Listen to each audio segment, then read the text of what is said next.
নমস্কার, আপনারা দেখছেন স্কাই টিভি বাংলা। এই মুহূর্তে আমি আপনাদের সঙ্গে শাহজাহান। গত 8ই আগস্ট রাত্রিতে যে ঘটনা ঘটেছে, কর্মরত পড়ুয়া ডাক্তারকে ধর্ষণ করে নৃশংস খুন, সেই ঘটনার তীব্র প্রতিবাদ জানাই।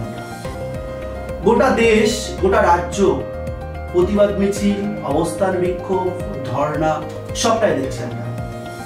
একদিকে বিজেপির আন্দোলন চেয়ার দখলের, আর অন্যদের চেয়ার রক্ষা। চক্রান্তকারী হুঁশিয়ার, বাংলাকে চক্রান্তকারী হুঁশিয়ার। রাস্তায় আইনজীবী আর শিল্পী থেকে কলাকুশলী। অন্যদিকে ডাক্তারদের আন্দোলন, দোষীর ফাঁসি চাই। স্বাস্থ্য ভবন থেকে লালবাজার, অন্যদিকে নবান্ন অভিযান। আর দিল্লি থেকে আশা সাহেবরা চলছে নিজেদের মতোই ইনভেস্টিগেশন।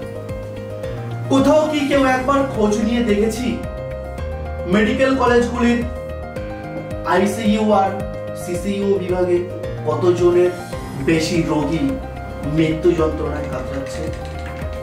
মর্গে এখনো পর্যন্ত কত লাশ জমা হচ্ছে? কেউ কি এমন খবর করছে চিকিৎসার অভাবে কত মানুষ দিশেহারা হয়ে পড়েছে?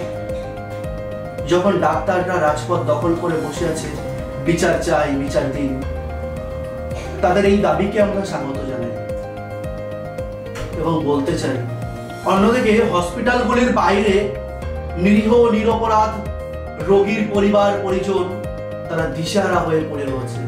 তারাও যেন বলছে সেবা দিন, সেবা চাই, সেবা দিন।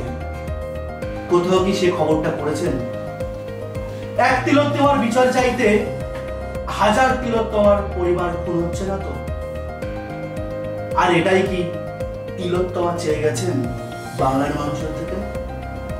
একবার খবরে দেখান না হসপিটালের বাইরে রোগীর পরিবারের অসহায় মুহূর্তটা, তাদের করুণ নিবেদনের কথা।